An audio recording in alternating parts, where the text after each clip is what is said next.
Estás escuchando Chisme Samurai, un programa de japonés chido donde chismamos sobre todas esas cosas que no pueden ser sino japonesas. Bienvenidos. ハポネスチード。この番組はご覧のスポンサーの提供でお送りします。 Samuráis son todos aquellos heroicos, fieles y honorables guerreros del Japón que atravesaron cabalgantes los campos de batalla con katana en mano para unificar el archipiélago. Y luego, una vez unificado, garantizar los valores de la nueva tierra bajo el código del Bushido, ¿o no?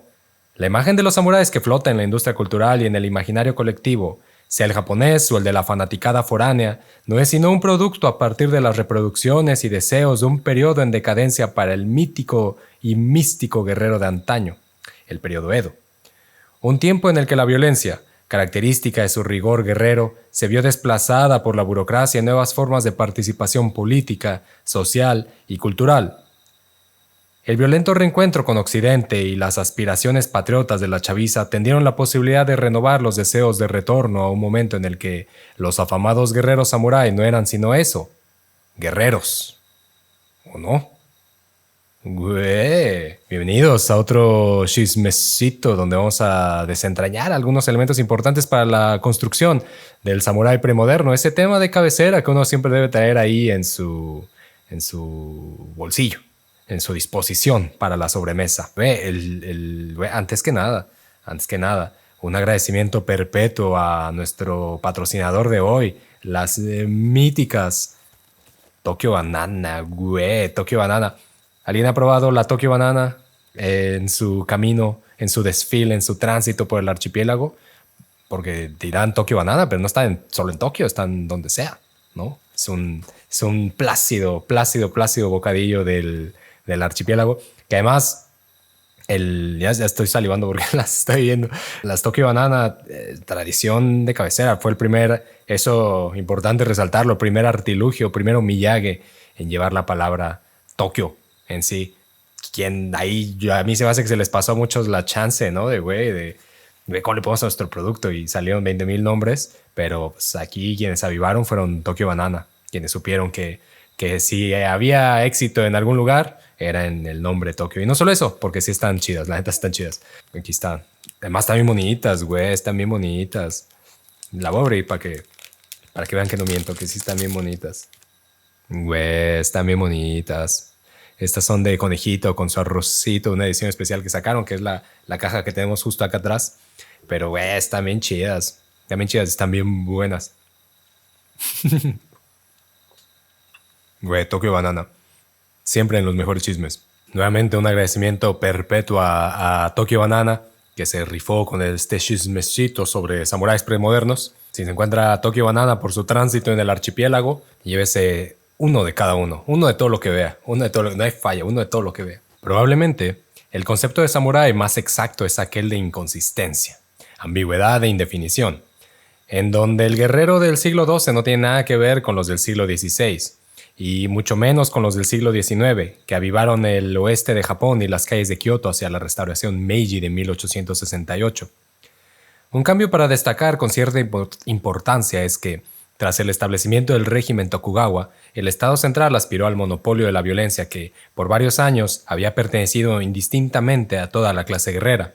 En principio, Tokugawa Ieyasu, el ganador absoluto de las disputas que dejaron el siglo XVI y los primeros años del XVII, le quitó sus tierras a esos grupos que no lo apoyaron durante los años de guerra y se los cedió a sus aliados. Con esto, el muchacho se vio trucha porque desplazó a sus enemistades a los márgenes del archipiélago y los rodeó a forma de muralla con territorios aliados. Pero, al cederles el territorio a los grupos aliados, los obligó también a desplazarse fuera de sus zonas de control, con lo que, si bien los apremió, desestabilizó su influencia en la zona y las posibilidades de movilizar y controlar grandes fuerzas militares. A sus enemigos se les llamó Tozama, los de afuera, y a sus cuates Fudai, es decir, los metidos acá en el régimen, entre quienes pasaron a tener una relación más directa con el shogun, al encargarse de distintos puestos burocráticos y honorarios dentro de la gran familia Tokugawa, que ahora sería el territorio.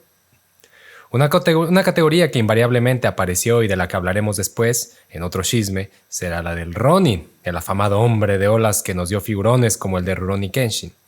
En este caso me quiero enfocar más bien a la creación de distintos conceptos y a cómo se fue conformando esta sensación de ser un guerrero modernillo, premoderno rumbo a la modernidad, que ahí es donde quiero poner el dedo, ¿no? El dedo, que ahí es donde quiero poner mi banana Tokio, en este camino hacia la modernidad, ¿no? Es decir, imagina que estamos preparándonos para el Mundial de Fútbol, ¿no? Y entonces dices, güey, o sea, son 4 años de preparación, acá 200, un poquito más de 250 años, pero ¿a qué no estamos, por qué nos estamos preparando? ¿Cómo nos estamos preparando?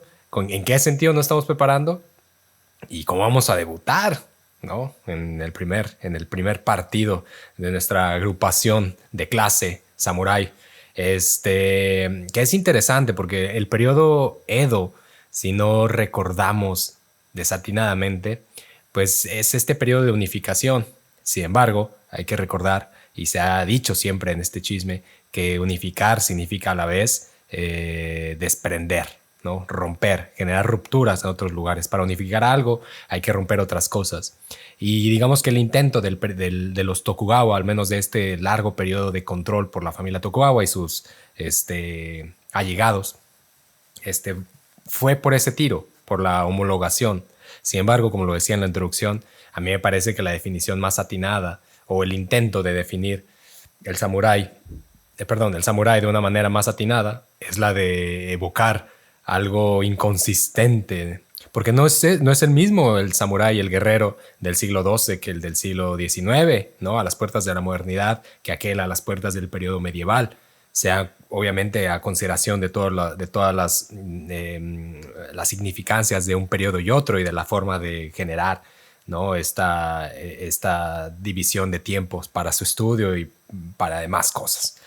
Es decir, es un tránsito impresionante y el mismo tránsito histórico lo tiene la figura. Obviamente la historia con la posibilidad siempre de generar reflexiones, ¿no? Porque no era lo mismo el siglo XII en Hokkaido que el siglo XII en Kyushu o en Osaka, ¿no? Y tampoco era lo mismo el siglo XIX en esas mismas regiones. Es decir, a pesar de esta búsqueda de homologación, incluso en la revisión histórica, siempre hay inconsistencias que hay que tomar en cuenta. Entonces, en lo que me gustaría poner, digamos que atención, es en la conformación de eso, ¿no? Y sobre todo, en un sujeto que me parece un tipazo y que pasa a veces pasa desapercibido, o que muchas veces pasa desapercibido, que es el buen Yoshida Shoin, que ya hablaremos de ese muchacho. El caso, que tras esta reorganización territorial con la que los Tokugawa se confrontaron o se decidieron, ¿no? Después de la aplastante victoria en Sekigahara y después de finalmente tomar posesión del castillo de Osaka y digamos que de la región central de Kansai, hubo una reorganización territorial en lo que les decía, ¿no? En establecer estos territorios llamados Tozama, dados a enemigos, y estos territorios Fudai, dados a amigos, en el sentido de que, ok, a ti, cuate, que me apoyaste, que confiaste en mí, que tú sabías que había talento y que lo demostré, lo dejé todo en la cancha, pues entonces a ti te voy a dar este territorio. Pero obviamente para darte este territorio que está hasta allá, pues tenías que salir del territorio que controlabas aquí al ladito mío, ¿no? Ese se lo vamos a dar a alguien más, pero a ti te vamos a mandar para allá porque además sé que tienes gran fortaleza militar y entonces si te desplazo, pues es difícil que sigas manteniendo el mismo control o la misma influencia territorial, ¿no? Que pudieras tener si te mantienes en este lugar. Y entonces, digamos que ahí comienza esta estrategia, esa reorganización territorial de una manera tan inteligente, tan sagaz de ese Tokugawa, que no es mi cuate, ese sí no es mi cuate. Cuates, muchos desfilan por aquí, pero ese güey, mire, no es tan mi cuate. No me cae mal, no tengo nada contra él, estamos chidos, pero no es tan mi cuate. Tras esta reorganización territorial, hay que tener en cuenta la elaboración de reglas y normas para la banda guerrera, el Buke Shouhato. 13 códigos para la chaviza que en 1635 se expandió a 19, ya con su muchacho cuando toma el poder después de Tokugawa, el tercer shogun. A esto se le sumó el Sankin Kotai, la obligación de los señores samurái de alternar residencia en la capital Edo y en su territorio. Además, la obligación de que su esposa y heredero debían permanecer en la capital como si se trataran de una especie de garantía en caso de rebeliones y alborotos. A profundidad, lo que causó esto fue una asfixia económica de aquellos que, para mantener estas políticas tuvieron que empeñar hasta los recuerditos, como sus Tokyo Banana, y glorias de antaño. No hace falta decirlo, aunque lo diré, porque pues así es el chisme, pero pues si no hay billete, pues tampoco hay una inconformidad armada tan estruendosa.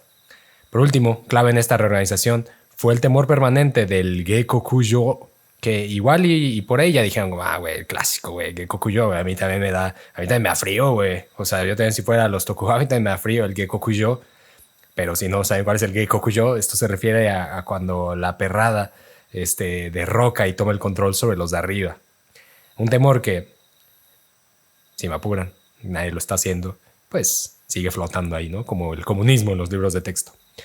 La chavista Tokugawa decidió establecer un orden riguroso a la movilidad de clases sociales, primero estableciéndolas con claridad a partir de la introducción del confucianismo, pero del confucianismo del Shushingaku, que ya llegaremos a este punto en el por qué es tan importante el Shushingaku y no otras formas de confucianismo.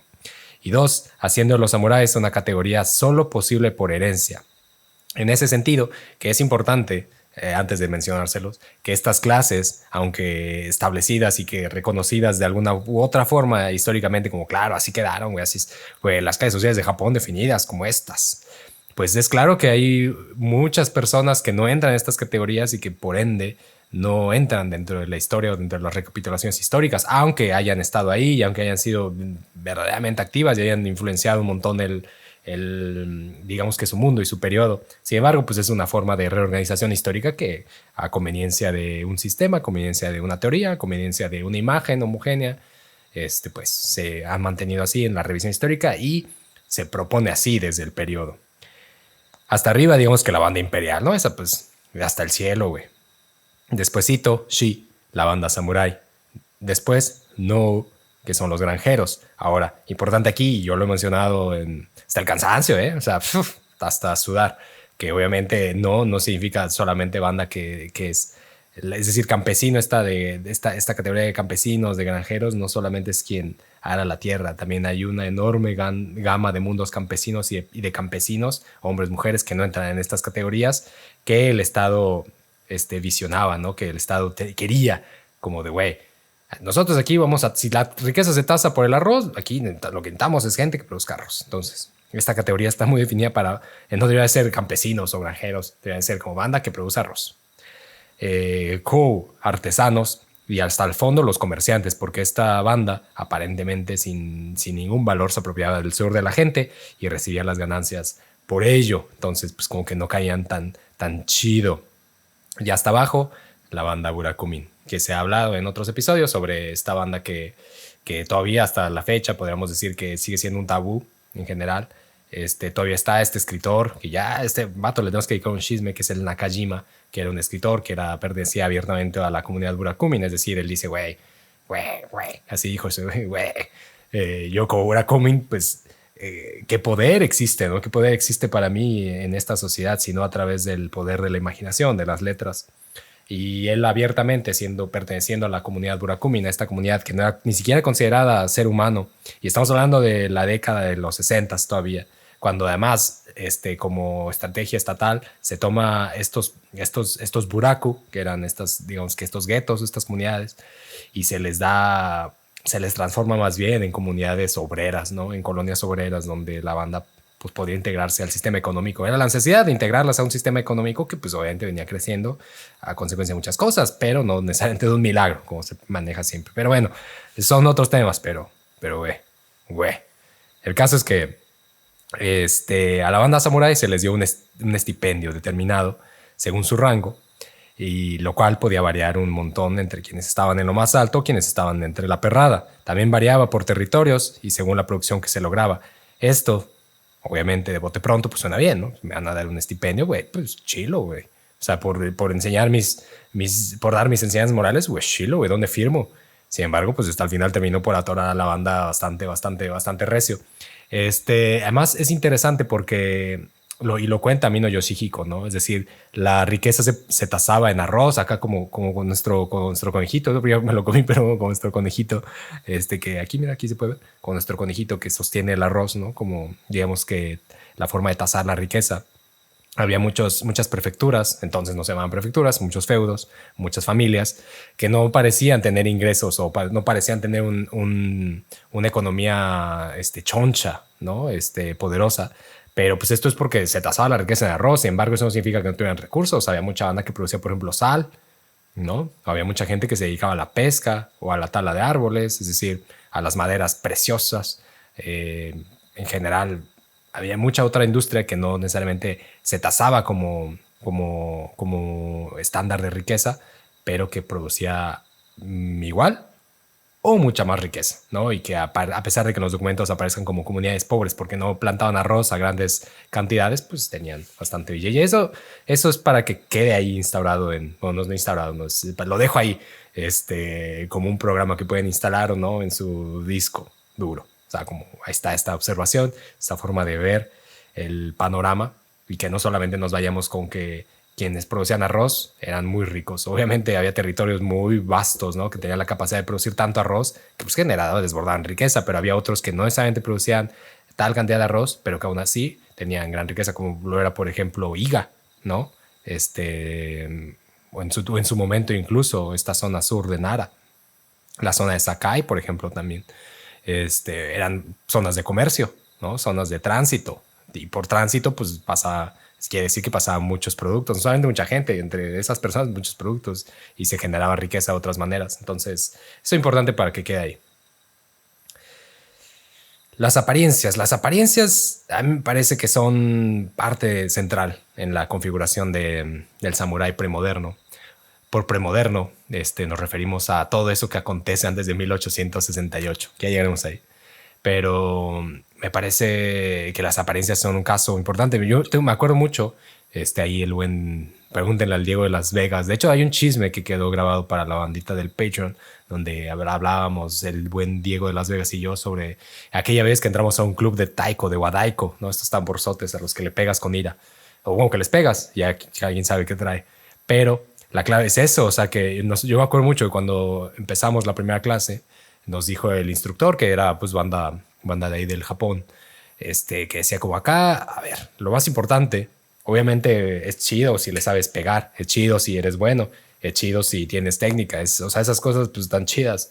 Sin embargo, lo más importante es la apariencia, ¿no? O sea, que parezca que estás arrojado hacia el wadaiko, ¿no? No importa si erras, no importa si no das un contacto bien, no importa si estás un poco fuera de tono, obviamente importa. Sin embargo, lo más importante siempre va a ser la apariencia, o sea, que tú salgas y que te veas así, que vas a desquebrajar el cielo mismo con esos tambores, ¿no? Lo cual me pareció muy, muy loco, porque es cierto, o sea, sales y es eso, o sea, es salir a comerte de ese wadaiko y al escenario y al público mismo, ¿no? Mientras por dentro estás pensando como de tanuki, ¿no? Tratando de seguir el ritmo, pero por fuera es, güey, aquí estamos, ¿no? Un poco así es esta sensación de las apariencias. Que van por todos lados, ¿eh? Porque igual ahorita me acuerdo, por ejemplo, no sé, estos libros, ¿no? Estos libros que de repente te encuentras y que el título está en inglés y por ahí dice Introduction by, ¿no? Y el nombre del autor. Y tú dices, güey, qué loco, güey. Lo abres y todo está en japonés. Y dices, ¿qué carajo? ¿Por qué todo por afuera está en inglés y adentro está todo en japonés? O sea, ¿qué sentido hace esto, no?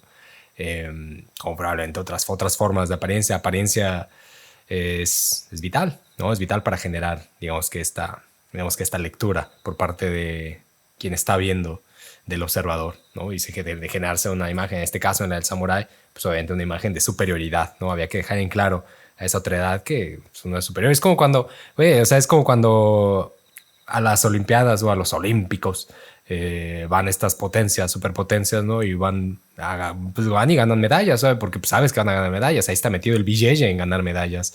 Pero pues a veces me parecía que deberían de hacer pues como, pues hagan unos juegos para ustedes, ¿no? Porque parecía que la necesidad de tener un chingo de países ahí compitiendo es que pues se vea el contraste, ¿no? Una tabla de lo mismo ser el primero en una tabla de 150 ser el primero en una tabla de 4, ¿no? O sea, va a cambiar una tabla de 4 donde todos tienen más de 100 medallas. Es como de, pues todo cerrado, güey, ¿no? O sea, como, pues órale.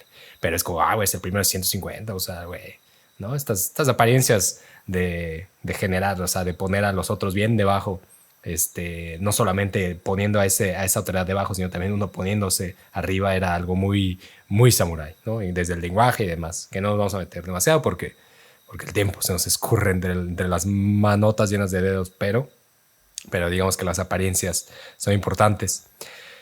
Al tiempo, el temido Gekokuyo valió queso en términos socioculturales, porque las clases comerciales empezaron a tener suficiente billete como para vestir bien y comprarse cosas caras y bonitas. Sin embargo, la chaviza samurái, para quienes era una obligación adquirir cosas caras y bonitas y vestir bien, ya no les alcanzaba con su estipendio regularizado, que era lo que les comentaba, y tenían que pedir prestado a esos comerciantes que de repente, pues sí, ya tenían billete, que era lo que les decía, ¿no? No necesariamente por producir arroz tenías que tener dinero, o sea, eso había que mover mercancías, y mover mercancías generaba mucha riqueza. Entonces estos samuráis tenían que pedir dinero a los comerciantes para mantener las apariencias impuestas por la voluntad de un estado a producir homogeneidad en la clase samurái. Esto estamos hablando de finales del siglo XVII, ¿no? Digamos que ahí finales del 1600 empezaban a entrar en conflicto algunas zonas, ¿no? Algunas familias samuráis, porque a partir de pasaban ya 100 años por ahí de no conflictos, de no guerras, bueno, al menos unos 80, de que no había ya conflictos importantes. Y entonces, pues claro, una de las grandes formas de adquirir riqueza fuera del comercio y fuera de, digamos que estos estipendios, era la adquisición de riquezas de botín de guerra, ¿no? Sobre todo la cobranza de estos bonos de guerra, ¿no? Estos, casi un talón, como, peleaste, yo te vi, güey, aquí te va tu taloncito. Fuera de eso, pues ahora había que vivir de otra manera. Y entonces estos estipendios que parecían bien, a bote pronto, de repente ya no alcanzaba después de tantas exigencias, ¿no? O sea, te tienes que vestir así, tienes que mantener a tu familia acá, tú tienes que venir una vez al año a la capital. Y no es tú solo, o sea, tráete a toda la perrada, ¿no? Entonces vas tú con otros 300 güeyes. Más obviamente la familia no está ya así como, tú, mijo, ahí cuídate.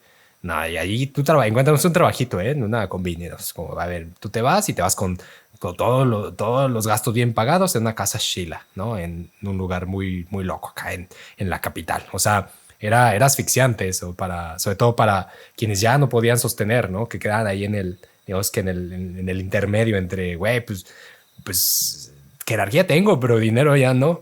Entonces ahí empezó a generar peso todas esas políticas hechas a principios y mediados del siglo XVII. Obviamente para el XVIII esto ya estaba bastante, ya había dado vuelta, ¿no? Ya había una clara superioridad económica por parte de la clase comerciante.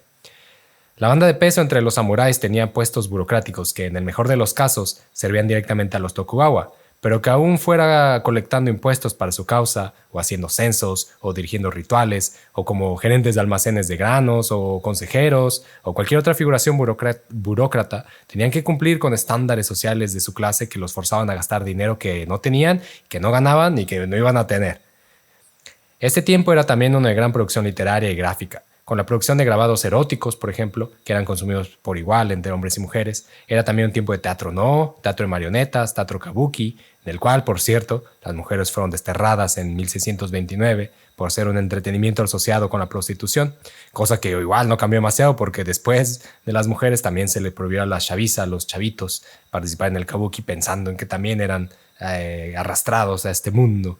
Y terminó delimitando sus funciones teatrales a zonas específicas de la ciudad y a elencos de hombres que no fueran demasiado jóvenes y que más bien ya estuvieran con esta palabra, no es labregones, ¿no? Bueno, curtidos. Tal fue la mala fama que se ganó el kabuki que se prohibió, por ejemplo, a la chaviza samurái asistir a sus obras. Pero, pues, obviamente, ¿cómo se le niega a alguien el buen teatro? La banda samurái de peso pesado se escondía tras cortinillas blancas para imitar las puestas, mientras que la perrada samurái, aún con los prejuicios, medio se disfrazaban para pasar desapercibidos entre el público, entre la masa, e iban así, sin más. Diría un cuate que la banda burócrata, empobrecida y cliente asidua del teatro kabuki no es precisamente la imagen que más vemos en los videojuegos, en las novelas, en las películas, en el manga, en el anime o en los dramones de la banda samurái. Pero quizá esa es la que más flotaba en las calles de las grandes ciudades del siglo XIX, ¿no? Este burócrata empobrecido, yo le agregaría endeudado y cliente asiduo del teatro, ¿no? Del entretenimiento. ¿Qué es eso? Que algo que vamos a ver justamente es que precisamente de esos espacios, de esas añoranzas, de una clase comerciante por el teatro, por el entretenimiento, por las imágenes representadas de samuráis de otro tiempo, es que de repente estas imágenes de güeyes empobrecidos y burócratas, de salarymen, digamos, hoy en día, de repente dan vuelta. O sea, obviamente hoy en día, por ejemplo, hoy en día tenemos la imagen, o sea, sabemos que existen esos salarymen, ¿no? Tienen, digamos que su ondita, pero probablemente no es la imagen que a bote pronto nos viene. Hoy en día, digamos que es un Japón totalmente distinto, por ejemplo, aquel de los años 70, pero esa imagen para mí es enigmática, la de los salarymen. Sin embargo, habían otras imágenes que estaban por encima de eso, ¿no? Digamos que antes de este burócrata empobrecido, endeudado, era como de, no, quizá la gran relación con la empresa, ¿no? Quizá la gran disciplina de estar ahí, el gran respeto que se tiene por la marca, por la comunidad y demás. No es que fueran ciertas, o no es que fuera verdad o mentira, ¿no? Siempre se está en el entre, en este caso. Una imagen que para muchos representaba la realidad, pero para otros no necesariamente era así, ¿no? Y ahí estaba, otra vez repito, el autor Nakajima para poner el dedo diciendo, bueno, digamos que esta banda Salaryman no representa para nada la realidad del país, e incluso Salaryman es una construcción pues, que va saliendo muy bien, pero veremos en unos años, ¿no? Pues así el mundo samurái del siglo XIX, el siglo XVIII, el momento premoderno, ¿no? Que se va cocinando a partir de imágenes. Bueno, pues si nos preguntamos de dónde vienen, entonces, dónde salen estos samuráis que vemos tomando acción en las pantallas y en las hojas del manga, pues justamente de eso que decía Nakajima y de eso que decían otros autores y de eso que decía Yoshida Shoin, el poder de la imaginación. A mucha banda samurái lo que le quedaba de ese pasado glorioso eran precisamente las obras de teatro que iba a ver y las añoranzas de ese otro tiempo imbuidas en la posibilidad, por ejemplo, de llevar espadas a todos lados o usar ese shomage, es decir, lo que ellos veían en esas obras de teatro, lo que ellos veían en las historias que se hablaban de otro tiempo y en la posibilidad de ellos de alguna u otra manera sincretizar en esta imagen, ¿no? Es decir, si el samurái de antaño era ese sujeto que me están contando, pues yo también me veo así. O sea, yo pelearía, pues que ya no hay donde pelear, pero yo de que me veo así, ¿no? Y ahí obviamente que se genera casi una catarsis samurái, ¿no? En sentido, sí, güey, sí somos. Pero también, de lo que les decía del otro lado, es como si queremos ser, ¿no? Hay una obra de Tsuge Yoshiharu que se llama Unmei. Tsuge Yoshiharu es un mangaka tokiota que está perrísimo. El Tsuge Yoshiharu, por ahí yo he hablado. Siempre, si me encuentran en la calle, seguro les hablo. Güey, ¿cómo estás? Güey, Tsuge Yoshiharu, güey, es otro pedo, güey. Siempre, seguro. Pero bueno, tiene una obra que se llama Unmei, Destino, donde lo que nos muestra es precisamente un samurái así, empobrecido, con muchas deudas, que llega a su casa con su espada, pero se tratan de espadas falsas, ¿no? Porque ya vendió las verdaderas para poder seguir comiendo. Y llega a su casa y básicamente lo que vemos entrando a su casa es carencia total, ¿no?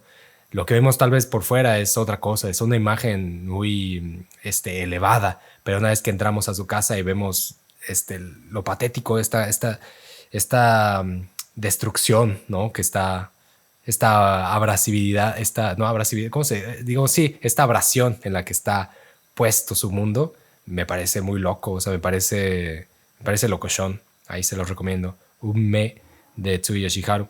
No les cuento qué más pasa porque me parece obra genial. Pero bueno, con estos deseos ardientes de pasado, las escuelas de artes marciales comenzaron a enfocarse no tanto en la practicidad de la enseñanza, sino en la introspección de sus estudiantes con respecto a la posibilidad marcial de su clase, del confucianismo, del budismo o de cualquier otro código moral, filosófico o religioso.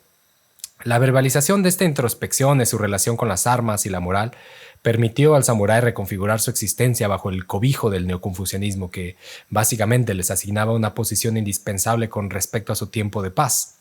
El siglo XVIII, tiempo de entretenimiento y diversión, fue también el del aprendizaje o estudio nacional, o kokugaku, en el que se trató de escindir lo chino de todos los espacios públicos, incluido el pensamiento o la formulación de algo que pudiera ser propio de la élite guerrera, originaria de un espacio gobernado por ellos y para ellos. Un espacio que ya luego llegará a ser formulado como Japón, pero no todavía. Nombres flotan por aquí y por allá, como el de Yamaga Soko, Ito Shinsai, Oyusorai, Kamo Mabushi o el célebre Motori no Oga. Después de todos estos sujetos, aparece quizá el favorito de Mishima, Yamamoto Tsunetomo, con su Hagakure, o a la sombra de la hojarasca, en el que no construye o suma a esa idea de la escuela nacional, sino que critica a los guerreros que han caído en la desdicha de la burocracia y han olvidado la gloria de ser guerreros. Obviamente con un vacío importante en las formas de construir la clase guerrera. Proclamas un poco anacrónicas del buen Yamamoto y probablemente más de mi cuate Mishima, que en su momento sacó el afamado Lecciones Espirituales para Jóvenes Samuráis, o una cosa así, en el que si ustedes lo abren, por ahí en las primeras páginas dicen, ¿no? La chaviza de hoy, los hombres de hoy parecen más bien afeminados y ya no parecen entender la idea del samurái antiguo, ¿no? La idea de masculinidad que se tenía en estos momentos de gloria, y cita ahí a Yamamoto. Mishima estaba hablando de los 60, por ahí lo saca. Hablaba de una época que él veía en decadencia. Ya la construcción que él quisiera hacer sobre la masculinidad y sobre las formas en las que en teoría debería de compaginarse este espíritu guerrero y el japonés del día a día, pues al menos se las pone ahí y son muy discutibles. Sinceramente, lo que hace Yamamoto es básicamente lo mismo, pero en su tiempo, ¿no?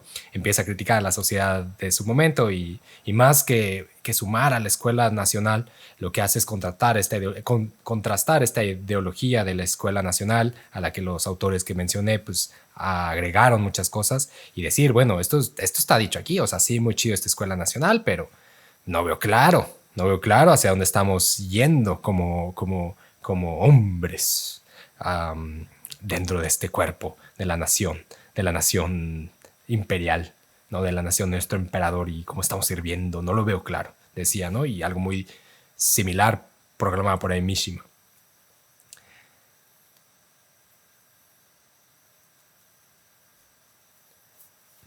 Entonces, ¿cómo llegamos a concebir esta imagen después de todo este entramado cultural, de todo este entramado de entretenimiento, de todo este entramado de retórica? El siglo XVIII, por ejemplo, pues sirve mucho precisamente para, una vez distanciado el periodo de guerras, pues para volver, ¿no?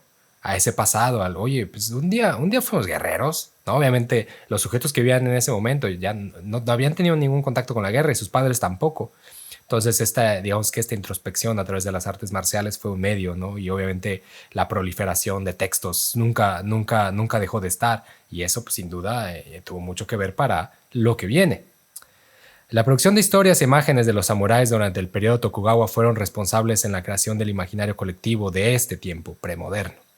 Otro ejemplo muy claro fueron las épicas como el Heike Monogatari y el Taiheki, que en el periodo Tokugawa definieron versiones, intensificaron su impresión y aumentaron su distribución. Historias que, si bien hablaban de tiempos lejanos y de guerreros que no tenían nada que ver con los tiempos en curso, se les asignaron cualidades y valores ansiados en el periodo Tokugawa.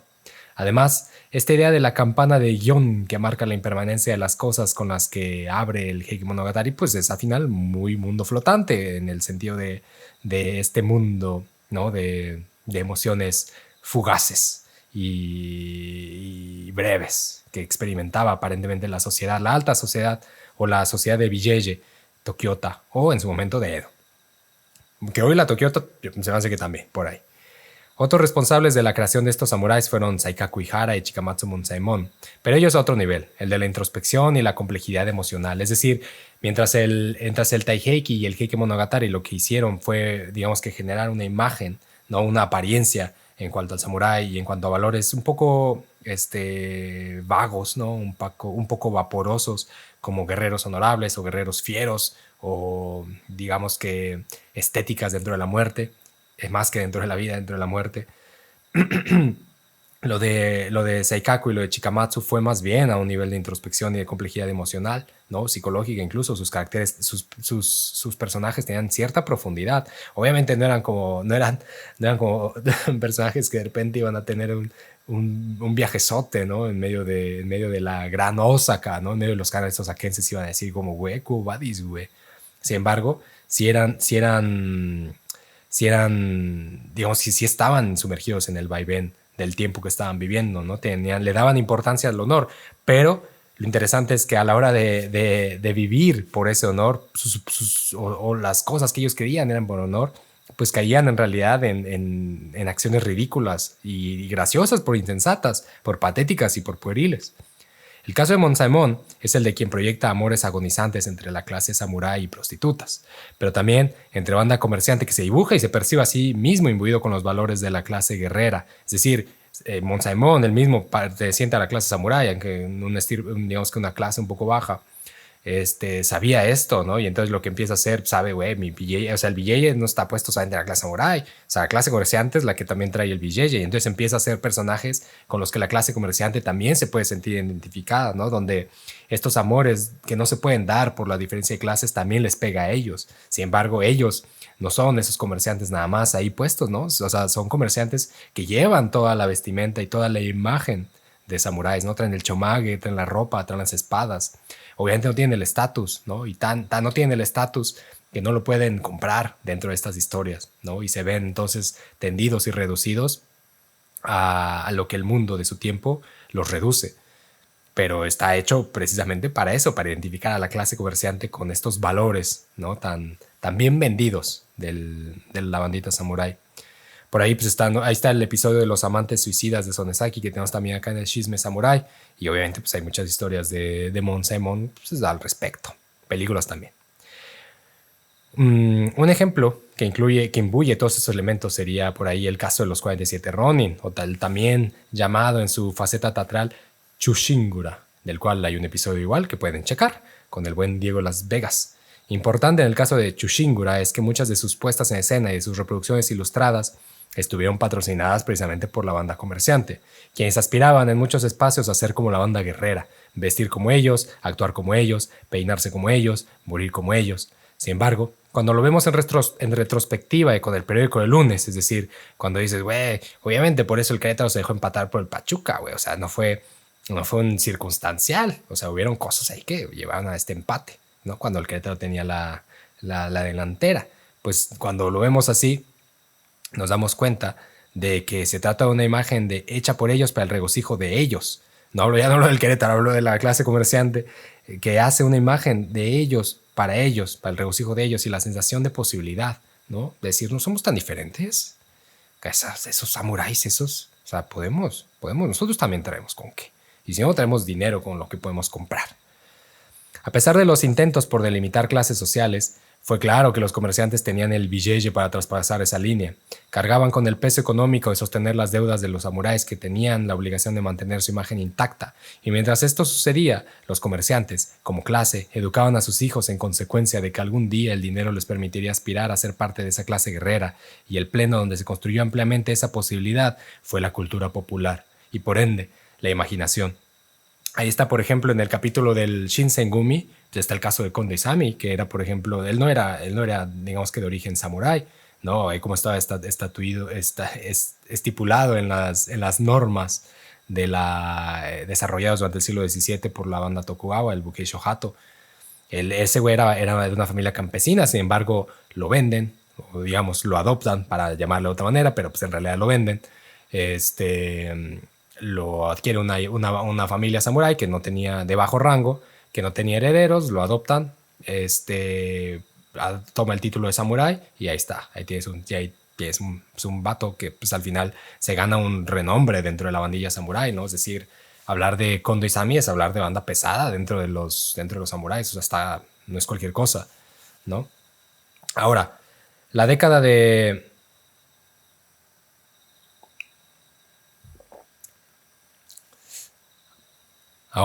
La década de 1850 tiene un cambio radical, porque es ese reencuentro con Occidente. Recordemos que en 1852 sucede, en 1853 sucede el encuentro con el Comodoro Perry.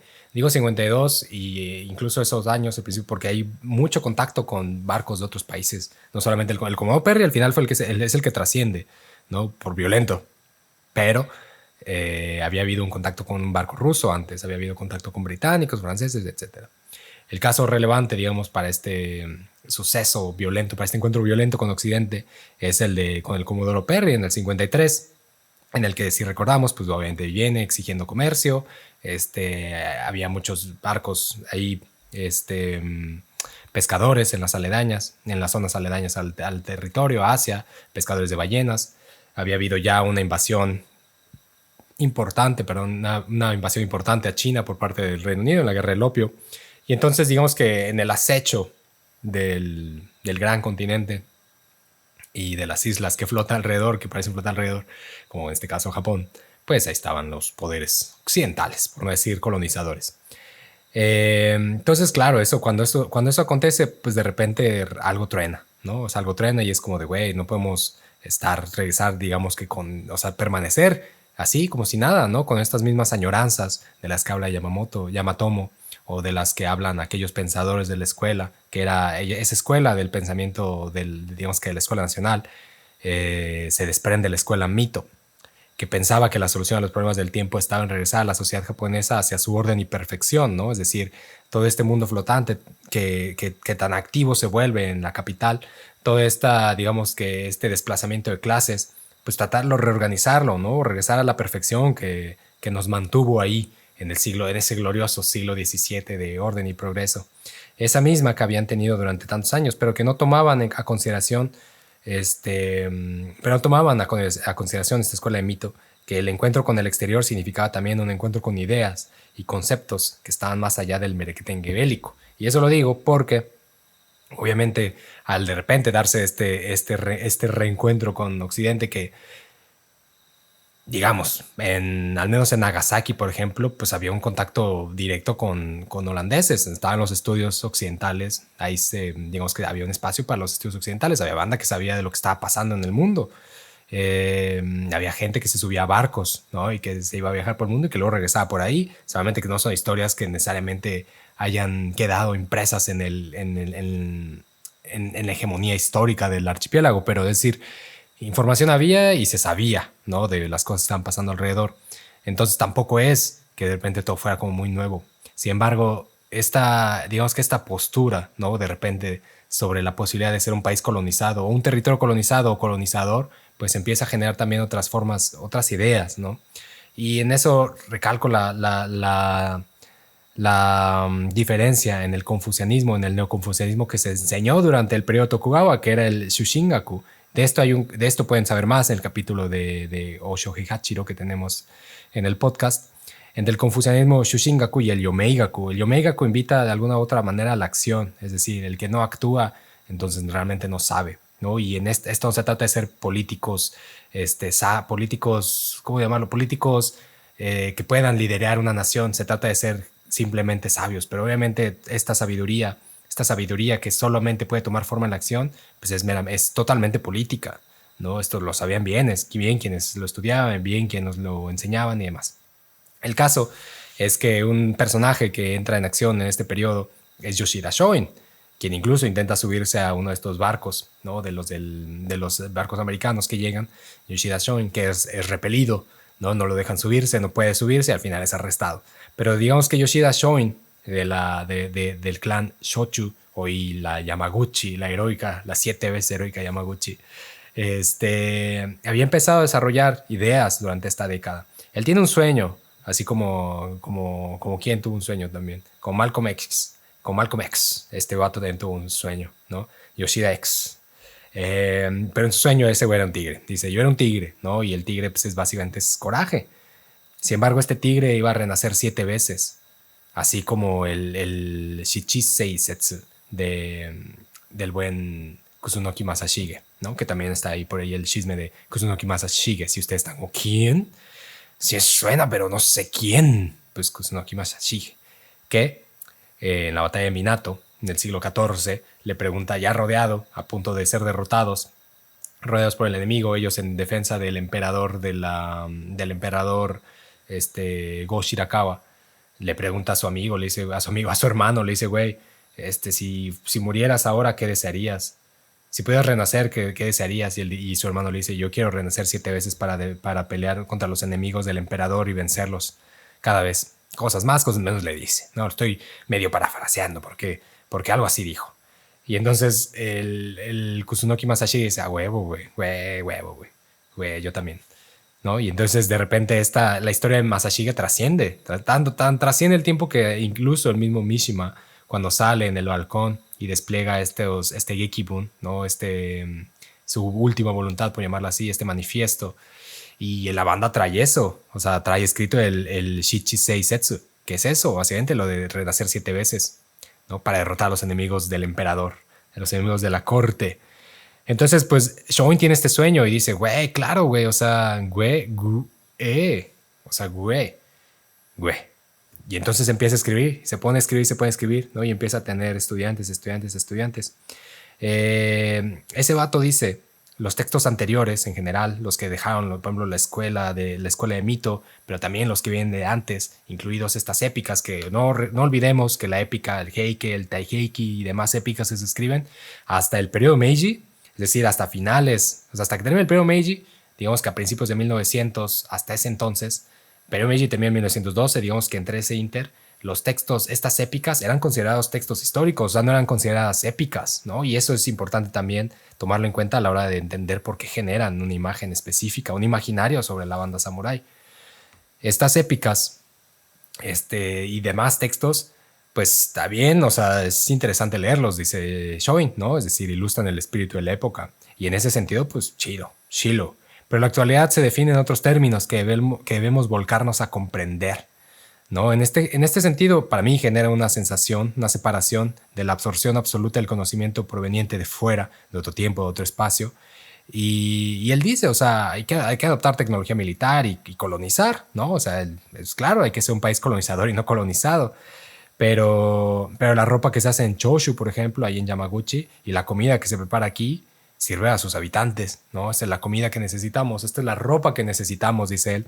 Algo que quizá puede un poco, y digo, tampoco están separados por demasiado tiempo, lo escribe Natsume Soseki. Natsume Soseki dice, bueno, nosotros estamos tratando de aplicar en 50 años, o sea, de reducir en 50 años lo que a muchos países les tomó 500 años. No deberíamos de más bien entender lo que significa el Japón, el territorio Japón, que lo de él es algo sagaz porque él empieza a utilizar este término también de literatura japonesa, cuando es algo que prácticamente nace con él, según Karatani Kojin, también cuate de este podcast. Entonces, digamos que lo de Yoshida Shoin se antecede a eso, ¿no? Porque él va por ahí, o sea, es como, o sea, sí, o sea, chilo, güey, lo de allá afuera, pero y luego, o sea, no tendríamos más bien que entender lo que está pasando aquí, esta realidad que se nos muestra aquí, esta mentira que se nos ha contado, no en el sentido de falsedad, sino de que no hay unas verdades absolutas, no hay una realidad absoluta, ¿no? Por ahí alguien una vez me dijo que lo que yo estaba intentando seguir era la story y no la history. Y pues a mí me dio risa. Y ya no somos amigos. Y ya no estamos en el mismo equipo de investigación. Pero claro, o sea, es que va por ahí, ¿no? Va por ahí. O sea, esta idea, decía Shoin, ¿no? Los bienes traídos de fuera solo tienen el afán del consumo por el consumo, del enriquecimiento a partir de la destrucción del bienestar social de las comunidades unidas por el mismo territorio y tiempo. Esta idea necesariamente vuelca hacia la locura, dice Yoshida. Toda la banda que movilizó Yoshida era bandita joven y se trató quizá de un momento en el que había una sensación de irreversibilidad frente a eventos significantes y perspectivas determinantes que urgen la necesidad de entender rápido y por completo el tiempo en el que se está viviendo, la realidad por así llamarle.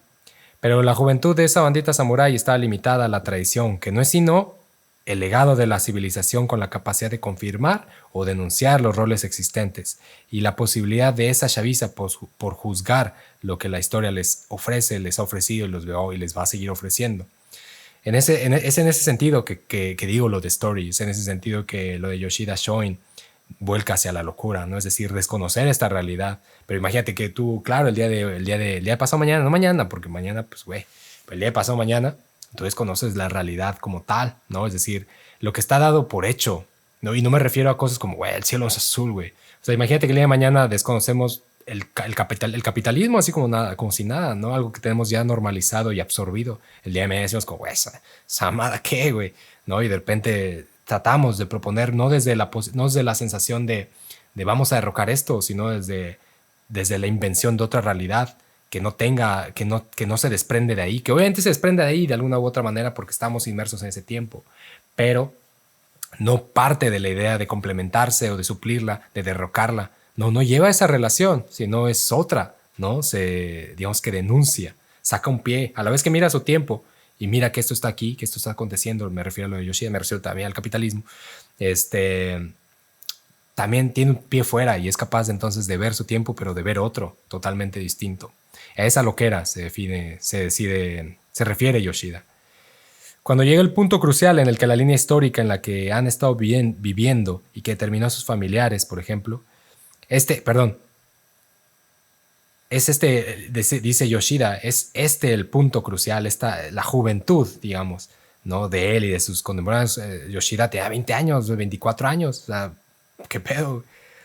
Cuando llega el punto crucial en el que la línea histórica en la que hemos estado viviendo y que determinó a nuestros familiares se cruza con la personal y con nuestra búsqueda de identidad individual, ahí acontece que se van a reivindicar o se van a repeler todas esas cosas que confirman nuestras identidades colectivas y por ende nuestras formas de vida.